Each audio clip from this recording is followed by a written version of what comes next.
Good afternoon, everyone. Welcome to the webinar. Before we get started, I'm going to hand it over to Alan for a couple of housekeeping items.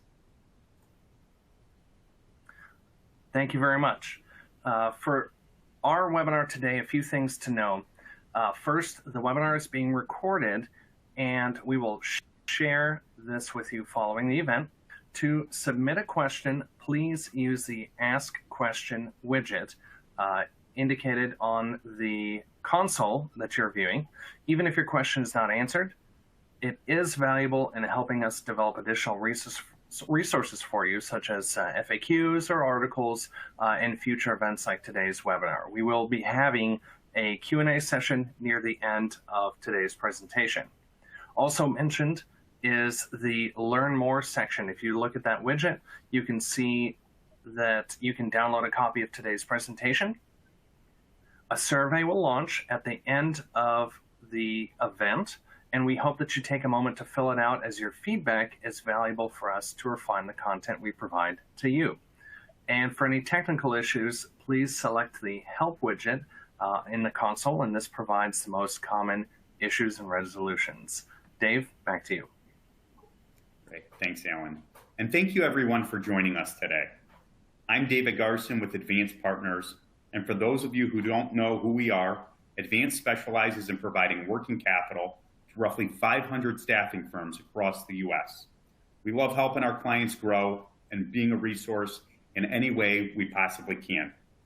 One of the hot topics we're hearing across the industry is mergers and acquisition and valuations, and we're excited to have our friend John Larson with us today to discuss this topic. John has been an executive in the staffing industry for the last 20 plus years and has an incredible track record of creating value and growing all the companies he's been a part of. Today, John works with TechServce Alliance and consults with staffing firm owners who are looking for an exit in the near future to help maximize value. With that being said, I'd like to hand it over to John. Thank you, David. Appreciate the kind words. Just a little bit of addition to that. Let people know my background. I am not an investment banker, which oftentimes you see in these types of presentations. I'm really an owner-operator in the staffing industry. I've been in the industry since '97, as David said. And in that process, I have managed multiple companies, and I also acquired my own company from an owner that wanted to retire, had a partner, and then we built that. We made a few acquisitions in that process, and then we sold our company in August of 2019 to a national staffing firm. So with that, I've been working with TechServce in developing a process or an understanding of what creates value in a staffing company. TechServce is primarily associated with IT and engineering firms, but many of these principles apply to any type of staffing organization out there. As I talk to people during the week, and it's multiple phone calls, one of the first questions that I'm asked is, what's the multiple? That is generally everybody, okay, what's my company worth? What is the multiple? Generally speaking, they're talking about a multiple of EBITDA, kind of a general way that firms are valued within the industry. And my response to that is, well, it all depends. And it depends upon many factors. There's not a set number. There's some ranges, and it does vary by company. But there are a number of key factors that really drive valuation. That's what I want to spend some time with you today on. Financial, naturally, that's kind of a common one. Everybody thinks about it. Your clients, we're going to discuss what that means to your value. Your business profile, what type of profile do you have for your company? The owners and the team. Is it a single owner? Is it a founder? Is it a partnership? What do I have relative to a team as far as salespeople or recruiters or a full desk model, whatever? What's my office situation? What's the profile of my office? Is it physical or virtual? And we'll talk about that. And then terms of the deal. I tell folks that as you look at an enterprise value, that's one piece of it, and that's kind of where the multiple comes into play. But just as important are the terms of a potential transaction, and it's those two that really, at the end of the day, are most important to an owner that's going to exit their business. With that, let's kind of delve into each one of those a little deeper. As I look at financial, there's revenue, there's SG&A, gross margin, profitability, plain and simple. But from a revenue standpoint, the item that's really going to create value is the growth trajectory. Are you growing your revenue? Are you growing your top line? Companies that are looking to purchase or make acquisitions, they really desire companies that are growing. Now, that's not to say that there's not value in a steady state company. If you do the same, revenue year over year, but growth is preferential, and growth will enhance the value of your company. If it's declining revenue, that's a different issue, and that's going to be a risk factor, and it, needless to say, it's common sense. It will decrease the value, but you need to have an understanding of that. The other part that I hear quite a bit about, I'll say in the past year, naturally, is the pandemic. Many companies had a challenge in 2020, and not everybody, so it's not across the board, but many people did. And what does that do to my value? What does it mean? How's it going to impact it? It will impact it. Here's the caveat, or here's the but. It's explainable. And as you drill down on that, from a value standpoint, was it a single client that caused a downturn? Was it the industry that you're in? What were the actual causes of it? And were they endemic to the pandemic itself, closely tied to it, and not part of your overall company or systemic because you're doing something else incorrectly? So that's the revenue. So revenue growth is a critical component. Your SG&A, making sure that you have your sales and your general expenses under control. And there's usually just kind of a loose benchmark there. And, it's a third, a third, and a third. A third of your gross profit should go to sales expense, a third for general expenses, and then a third should be left for operating income or net income. Gross margin is another item that creates value. And as you build a book of business, you look at your gross margin or gross profit percentage. And what we find is that if you're in the mid-20s, 25% GP, that's kind of average, 25, 26%. If you get into the 30% range, you're doing quite well. And if you're down in the low 20s, it probably means that you have quite a bit of MSP or VMS business, and could be below that, could be because you do a lot of bidding for your contracts. So it's not necessarily say it's a bad thing, but if you do have margins in that 20% range, then there's you have to be paying additional attention to that SG&A component. And then naturally the profitability. So even if our revenue is growing, as I said earlier, if we can't drop that to the bottom line and run a profitable organization, then we're going to be challenged from a value standpoint. Because at the end of the day, what the value is created by the operating profit or net income that we have within the organization. We're seeing today kind of on the average operating income in about the 6% range, could be 5, 6, 7%. Top firms are producing 10% and north of 10% on operating income.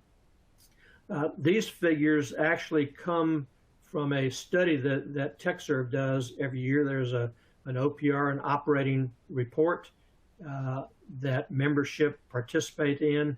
And so we look very closely at those companies reporting, what are the averages, medians, and what's happening within the industry, growth-wise, and from a profitability standpoint. So the numbers I'm giving you are balanced against that OPR report. So we've got financial, and then we look at your clients, the depth of relationships that you have with your clients, the level of client concentration, industry verticals that are served. I would say the number one item in regarding clients is client concentration. Many companies that I see have a high level of client concentration. And when I say high level, it varies, but if your top client is in the, I'll say 50 to 70% range, that's high. If it's 80 or 90, that's extremely high, and it has a bearing on the valuation because it increases the risk, basically. When you look at these items, think about it from a buyer perspective and potential risk that they're potentially making in acquiring your business. So a value increase, a way to increase your value is to decrease your level of client concentration. In other words, have more clients. So common sense, but I realize that's oftentimes a challenge, but recognize that, okay, if you do have a client concentration issue, you should be working on that, and it will impact the value of the company. Depth of relationships are important. It's a very important factor to know, okay, who has that relationship? Is it the owner, founder? And I'll talk about that a little bit more later, but do they own that relationship, or is it a sales team or sales leader or recruiting team, that type of thing. Industry verticals has some bearing, but it's not the most important part. Naturally, you want to be dealing with verticals that are hopefully growth engines for you and provide additional opportunities for you as a business to increase the value by adding more clients. The one last comment on that, on the verticals, one way, it's not necessary, but one way to increase value is through specialization or content knowledge of a particular vertical. And if you do that, that will accrue value to your organization as your sales team, as your recruiters have a better understanding of a vertical, what it requires to operate within that vertical. And it could be even, I'll say, niche specialties, not necessarily an industry vertical, but it could be cyber, as an example, is a hot area right now. If you've got specialty expertise within that realm, that could create value for your organization. Your business profile. As you look at the business profile, what lines of business do you have? Are you a contract firm? Do you have statement of work business, part of your business direct hire, or do you have retained search potentially? And then are you a retail? In others, the retail versus the VMS MSP world, are you talking directly to hiring managers, direct contact? Most organizations I see today are in I'll say a blended world. They may have started off totally on the retail, direct contact, and depending on the size of their client, some of that has evolved into an MSP, VMS relationship. And so that it's important, naturally, from a retail standpoint or that direct client relationship, oftentimes it's better. You may get a little better margin, not necessarily, but it also may be based upon the type of client or size client you're dealing with. So one's not necessarily better than the other, but how do you function as a business within that? Your line of business, contract, statement of work are kind of traditional two that provide greatest value. Direct hire can be valuable. It can increase your GP. There are a number of things that you'll receive from that, but there's also higher risk in that direct hire component, depending upon what area or what part of the economic cycle that we're in. That can go up and down pretty quickly. Past couple of years, direct hire has been very positive. Most companies have really been able to enhance their bottom line through direct hire. And then a few people have a retained search that's doesn't, unless that's a specialty of yours, if it's just a sideline or a small piece of your business, then it's not really a value driver if you're primarily a contract firm. Owners and the team. Looking at it from an outside, from a buyer perspective, what is the level of involvement of the owner? I'll say owner founder. Are they active in the business? Have they been active in the past? Did they open, a number of the accounts? Are they still involved in direct relationships today? And then also, what is the plan, I'll say, for the owner, post-sale? Naturally, there's nearly always a transition time, and that could be 6 months to a year, but, does the owner want to stay with the business, as an employee of an acquired company? Do they want to exit? That will come into play, and then naturally key personnel. The one thing that will enhance your company's value is if you do have those key personnel that have the direct relationship with the clients. And that may be your sales team, it may be your recruiting team, maybe some blend of that. But having that, I'll say that other level of involvement is very important. If it's based on the owner, and that owner is going to exit the business, when they sell or getting close to retirement, whatever the case might be, that impacts the value of an organization. I won't necessarily say that it makes it lower, but it does increase the risk factor, and a buyer is going to look at that. So it may not necessarily be in the dollars and cents value, but it could be in the terms of a potential transaction. So something to consider. This is probably the one area that's very challenging right now. Most everyone that I talk to, they're looking for good salespeople. They're looking for good recruiters, and it is a challenge. But I would say that's time well spent for you to concentrate on that if you're an owner operator. Offices, the physical versus virtual, and geographic footprint. Today, we're seeing a blend nearly across the board. There are some companies that have gone totally virtual, so they've reduced some of their cost from an office standpoint, physical office standpoint. So that's potentially good for the bottom line. But generally speaking, they've had to increase some other infrastructure to handle a virtual operation. Today, there's not really added value to a increased physical footprint for the most part. So for you to go out and open another office, say, okay, that's going to increase the value of my firm, probably not the case. The virtual operations that we've seen here in the past, 18 to 24 months, it has been a game changer. And so probably what I would really say from a value standpoint is make sure that you understand what operating in a virtual world is like. What does it mean to you? Naturally, there are a lot of other aspects to it of, okay, we can increase our reach for consultants. We could have recruiters all over the U.S. So having that ability to enhance your geographic footprint beyond a local area could create value in the organization, could make you more competitive. Those are ways that potentially could increase the value. Opening another brick and mortar office today is probably not one of those ways. If you have one, that's fine. I also find that many owner operators and founders, they own their own buildings. So that's something to take in consideration. It's not a showstopper or necessarily an impediment, but it's not necessarily a value creator either. And naturally, that was purchased at some other time in the economic cycle than we're in today.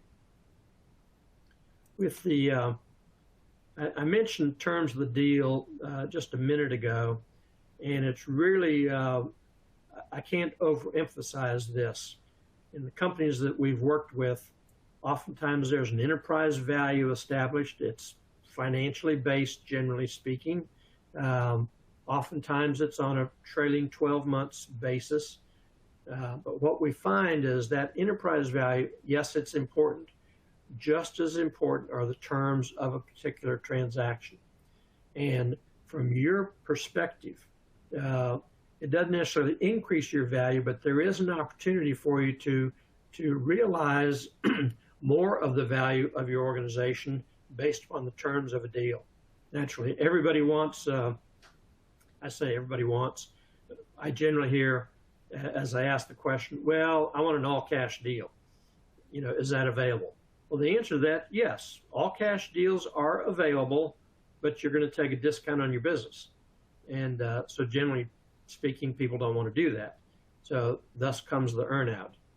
In general, we're seeing on an enterprise valuation today, we're seeing a cash component of, I'll say 50 to 70%, and it varies widely, but that's pretty much what I'm seeing today in the marketplace. And I'm seeing an earnout of, generally speaking, 2 years. I've seen 0, I've seen 1 year, I've seen 2 years, I've seen 3 years. Generally, 3 years does not end up being competitive in a marketplace. So from a terms of the deal and your ability to recognize or capture value from your organization, it's generally going to be in those within those parameters. I'd like to make another comment on this and back to the original question of, okay, what's the multiple? And I tell people that there are really ranges of multiples in valuations for staffing companies. And what we're seeing today is, I'll say that low end of 3 to 4, 4.5 times multiple, and this is usually of a trailing 12 months EBITDA or adjusted EBITDA number. So I'm going to see that on the low end. In the middle, we're going to see that 4 to 6 range, maybe 4.5 to 6, maybe 6.5. And then in the upper range, you're going to see that 6 to maybe 8 range is generally what we see in the marketplace today. And a question that has been coming up recently around that is, okay, well, if I look at the economic conditions today, what does it mean 12 months from now? Is my business going to be worth less or more? Should I wait? Should I not wait? And there's no clear answer to that. What I would say is that over the past, I'll say 10 years, maybe longer than that, but at least the last 10 years, valuations have remained fairly constant. So as you look at your business, look at the primary drivers, look at the revenue growth that you have or lack thereof, look at your GP percentage that you have, what does that mean? And look at your operating expenses, and then look at your operating income, net income. And in the staffing industry, your net income is very close to your EBITDA, generally speaking. There are only a few factors that impact EBITDA. Now, as you get into adjusted EBITDA with potential add backs, there's quite a bit of variability in that. And that is situation dependent or company dependent. But look at those primary items that drive value, and look at what I can change, what I can adjust in the short term, what can I adjust in the long term. And in doing that, gives you some leverage points or levers by which you can enhance the value of your company. Now, all that said, as you take a look at the value of your company and potentially talk to an outside buyer, the buyer looks at your firm and they look at it, I'll say, without the passion that you do, since you've founded the firm, you've grown the firm, it's your baby, so to speak. They look at it from a different standpoint. They look at it from a financial and all the factors that I talked about. At the same time, they're looking at it from a risk standpoint. If I make this investment, what is the risk? Thus, the terms of the deal become very important. So it's a matter of risk management and risk mitigation on both sides. You want to be able to pull down or capture as much of the value of the company as you possibly can in the shortest time period, and the buyer wants to pay a fair price, for your organization, and wants to mitigate the risk as much as possible, thus earnouts. So that's kind of a quick overview of the items that are driving value in the staffing industry today. And I don't think it really matters whether you're in the IT segment or professional services segment or light industrial segment or other components of the staffing industry. Many of these elements apply across the board. Yes, your GP percentage may be different, but how does it rank against your particular segment of the industry? That's the most important part. Am I growing? What is my GP percentage? What type of team do I have in place? Those are across the board value drivers within the industry. From there, I'd like to talk a little bit about just a moment here on the TechServce Alliance M&A Marketplace. This is a new approach. We developed this about 18 months ago. I do serve on the board of directors of TechServce, have for about 5 years now. And we created this as a service offering for TechServce members. And we have members and non-members that participate, but it was designed for members initially. And as we did that, one thing I want to do is really provide a service for our members. I'll say maybe the smaller members. What should I be doing to enhance the value in my particular company? In doing so, we've got some benefits to buyers and benefits to sellers, but really looking at it from a perspective of drilling down into the components of your business, as I just presented, and doing that and saying, okay, where are the areas that I can enhance the organization? So we really do that on I'll say the seller side. There's some benefits to buyers in doing this. And this is just one service offering that we have within the TechServce Alliance. There are many others, insurance and so forth, healthcare, et cetera. But the M&A was designed for that smaller organization that wants to figure out, okay, how do I potentially exit the business? And what does that mean to me as an organization going forward?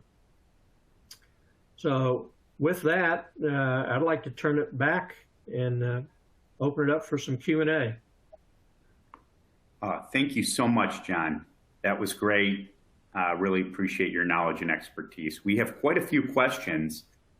I'm going to bring in Alan to assist with Q&A. Alan, are you there? Hello, I am. Thank you very much. And thanks, John, for the great presentation. That was such great information.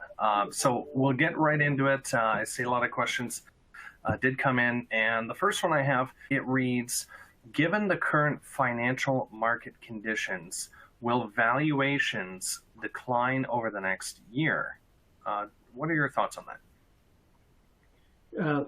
I don't think they'll necessarily decline. I think the fundamentals are still going to be in place as they have been in the past. What I do think will adjust in the marketplace may be the number of buyers, or the buyers may be more selective.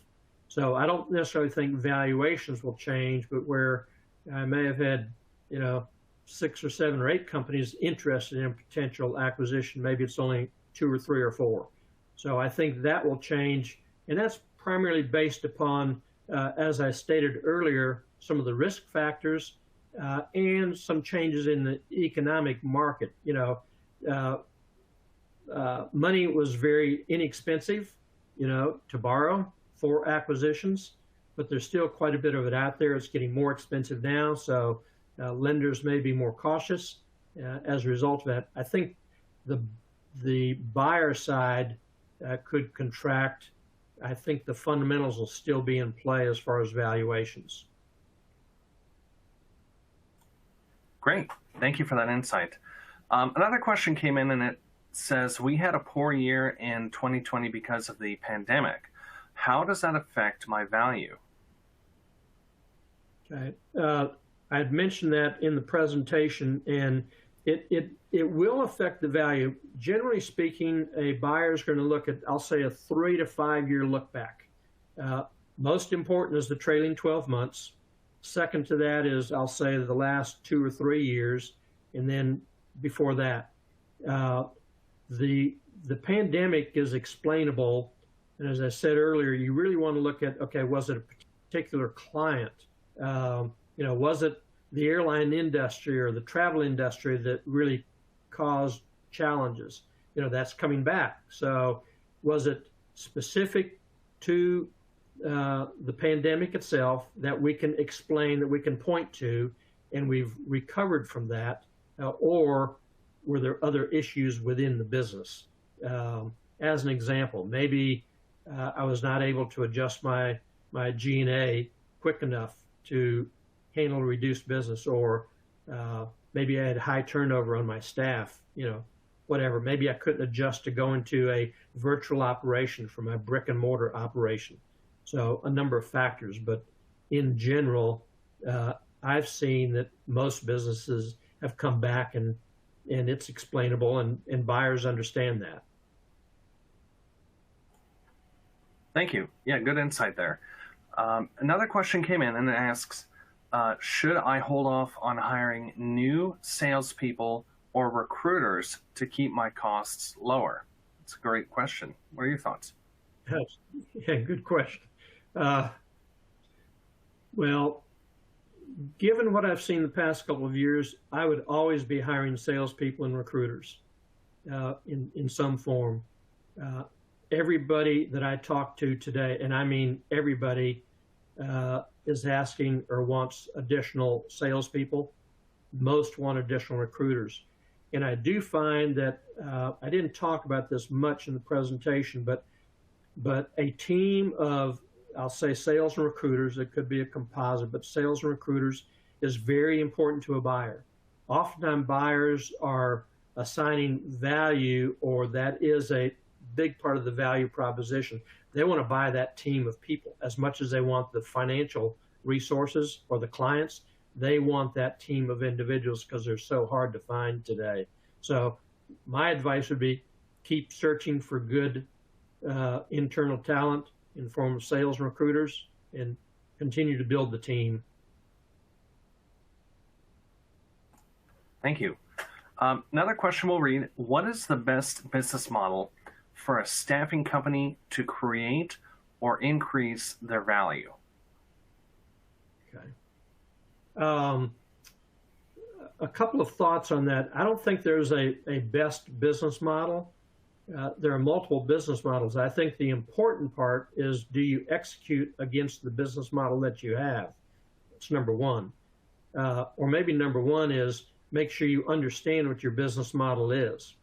What I find is that many companies have evolved over the years because they were, let's say they were dealing directly with the clients, and their top client went to an MSP model, and so they've had to kind of adjust, but they haven't evolved as an organization to address that situation, or the virtual. So there's not a best business model. It's how do you execute against the one you've chosen to play in. Because I see success across the board. I see some where all they deal with are MSPs, but they've honed their internal operation to operate in that model, and they're very successful, and they're growing and making money at it. So I would say it's more the execution than it is the particular model. Thank you. So continuing on, we have a few more questions we'll address here.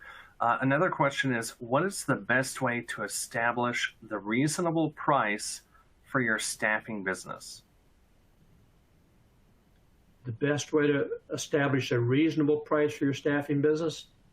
Yes. Well, I think the best way is what the industry looks at.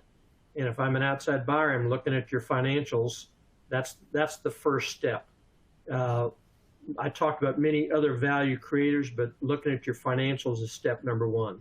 So do I have a good set of financials? Can I clearly define my operating income, my net income, whatever you call it? And then there's going to be a multiple of that number, and that's going to define my enterprise value as a company. Thank you. A couple more questions here, and I think then we can conclude. This one states, do you see the rise of private equity in our industry continuing? I wonder what your thoughts are on that. Okay. Private equity is a factor in the industry in a couple of different ways. It has been very active, still is today. Many private equity firms still have funds that they need to invest, and they have discovered that the staffing industry is a pretty good place to do that. So it's very active, and we see it in different components. We see the private equity firm that is looking for a platform, or they're building their own platform. We also see private equity firms that are supporting a strategic buyer. So they're the financial resource behind a strategic buyer that is scaling their business. So it is about scale and a return on that investment. The caveat that not necessarily a caveat, what I have seen is that private equity works for a certain segment of the industry, but you need, I'll say, a minimum of $2 million in EBITDA before private equity would have a real interest in your organization, unless there's something really unusual about it. So generally speaking, the smaller firm that's under 2 million, or even, sometimes I hear 3 million EBITDA requirement for private equity.